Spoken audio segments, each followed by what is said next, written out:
Hey guys, welcome back to the channel. So we're going to talk about Toy Story 5. Now this one's financial hit so far, and I actually think this movie was really good. I think it was a great entry to the franchise, which was really surprising, being the fifth movie in Toy Story.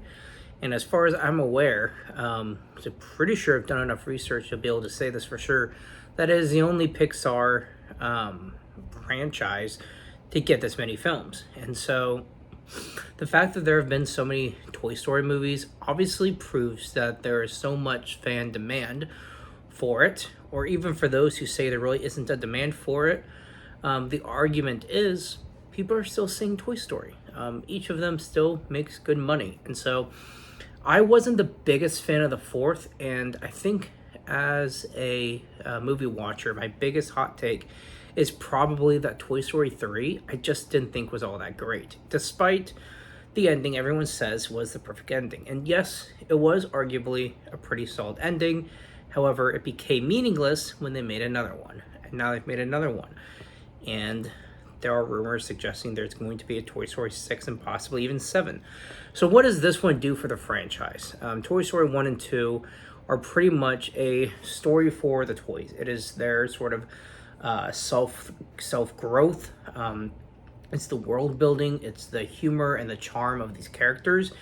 Third is sort of a finale feel. So the third was paced and the tone is very different from, I would say, the rest of them. And the fourth, it just felt unnecessary as a whole. Now I know there are some Toy Story fans that really like the fourth one.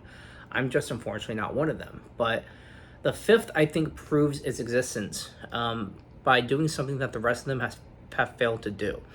It proves why toys being a toy really matters. And the reason I say that is the humans in this movie. Bonnie, Bonnie's parents, Bonnie's friends, the humans in the Toy Story world get more storyline and screen time in this movie than the rest of them maybe combined. It feels like Bonnie is such an important part of this story, and this new character, Blaze, who also plays with toys the same way that Bonnie does.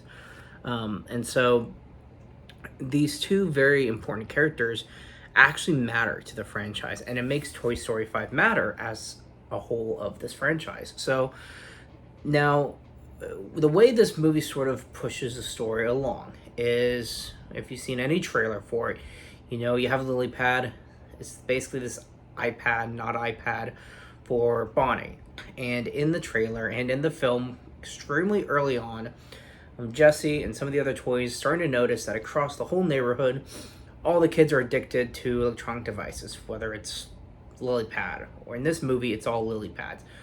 The general take on it is phones, tablets, iPads, iPhones, all of that sort of stuff. It's the idea that tech is taking over so much that people are forming less real friendships and bonds with people than they would before. And so that's a very real topic that I think hits home for a lot of people, especially, I would imagine, a lot of parents. And so that storyline alone, I think, merits the fifth existence. But it doesn't just touch on this subject. It sort of takes it further and builds on this. Like any other sequel, especially in Disney, there are useless storylines. There are these electronic buzzes, these Buzz Lightyears that ended up shipwrecked on an island from some shipping container, and they make their way back to the mainland and are looking for Star Command by following the star in the sky. So ultimately, they're used as a plot device toward the end of the film. Do they really serve a narrative purpose? I would argue no. However, they ultimately didn't end up being useful.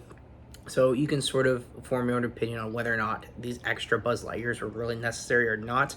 But when it comes to the main story, where Jessie sees Bonnie struggling to make friends because all of her other people she wants to make friends with are obsessed with tech, whereas Bonnie is not. So Jessie wants to try to make her a friend. And so a lot of the other characters, the other toys at least, ended up being sidelined. Pretty much Jessie, Buzz, Woody, and Bullseye getting screen time. These four characters are pretty much the main ones in this movie. All I mean, there are other toys, new characters introduced, but the original ones from Toy Story 1 and 2 are all pretty much silent. And I get it. Some of the voice actors have passed.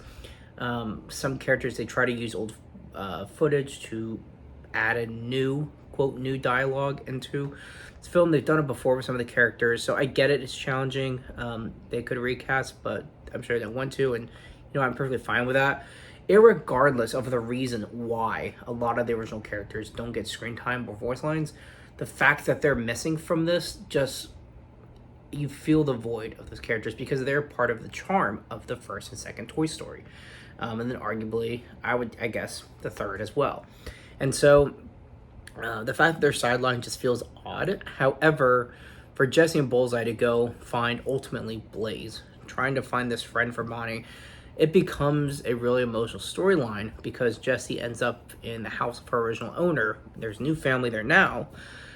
So there's all these memories of her being abandoned before, and those storylines, the way her story sort of comes together with Bonnie's is really nice. Now, when it comes to Buzz, he's sort of still the comedic character like he has been as of late. So the fact that he's not treated with all much seriousness is kind of a bummer because he was one of the cooler characters for the franchise. He's just really not that in this one. So he's basically the comic relief. And then Woody, I'm glad they included him.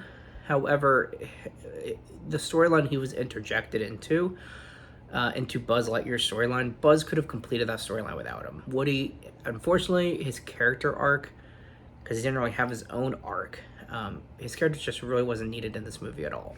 And I'm not saying that Woody shouldn't have been a part of Toy Story. I'm just saying this storyline they gave him could have been done by Buzz alone. Bringing him back after he had this big send-off in the fourth, bringing him back just ended up not really being necessary. However, like I said, Jessie ends up in the house for her original owner. It meets new toys who are kind of tech-based, but they're more battery than like an iPad, like LilyPad is.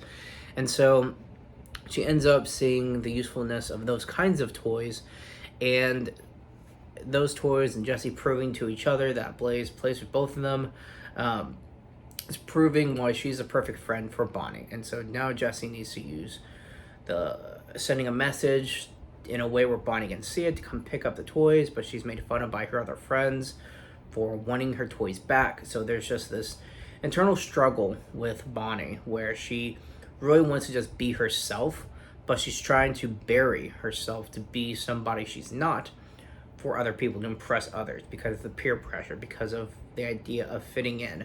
And I think that storyline, even though in this movie she is a child, a lot of people going to the theater to see it are going to see it for or with their kids. I think people of all ages can relate to the storyline of, at some point in their life, trying to fit in by sort of pushing aside a piece of themselves to try to fit in. That storyline, to be in this kind of a movie, I think was perfect so that all audiences have something to relate to. So I think that made this movie, I think that's one of the strongest points that makes this movie stand out from the other ones within the franchise, and why I think it was worth having a Toy Story 5. So in the end, we get the happy ending you would imagine. Blaze and Bonnie meet. Although it's rocky at first, they eventually discover they both like to play with toys rather than tech. So now they've made friends, and we sort of get this ending where they're inviting other people to play toys with them as well. So these characters have their happy ending. Jessie finally gets to prove to herself and to others that she still matters, that toys still matter to people. And I think the idea that playing with toys enforces kids' imagination, and forcing that imagination, I think, is easier on kids to build connections and friendships with each other versus two people playing an app on their phone in the same room with each other. I mean, you can argue the pros and cons of tech and the pros and cons not tech, but regardless, the way this story is portrayed in this film, I think was spot on, and I think it displays exactly what I feel like should be needed for more kids to build more friendships. So yeah, that's my take. Some pretty serious topics, I would say, compared to the other Toy Stories. Like I said, a lot of the Toy Stories have been just an adventure the toys go on, but this movie, there was actually like a what is the meaning of the toy's life, or what is the meaning of, you know, the invasion of tech. And so there are some very serious themes that I think wrap this movie up in a nice bow, where we have our things we're cautious about, but I think this movie shows the pros for the things that we are cautious about. It shows if you apply yourself, like trying to make friends, being yourself, you're going to end up being happier with the people who share your same interests than when you try to force yourself to be someone you're not just for the sake of others. I think that storyline, along with all the other side stories and side missions that the characters end up going on, I think they all sort of tie into the same theme that was, just simply put, a great message. So I think this was a great Toy Story. I think it's one of the better ones for sure. So I would definitely recommend you guys checking it out. If you're a Disney fan, Pixar fan, or especially a Toy Story fan, I would check this one out, because this one, it's worth it. Which I never would have expected to be in support of a fifth Toy Story film. But here we are, it is happening, and I thought it was done very well. There's so much heart put into the story, so check it out, guys. All right, that's it for today. Keep it digging.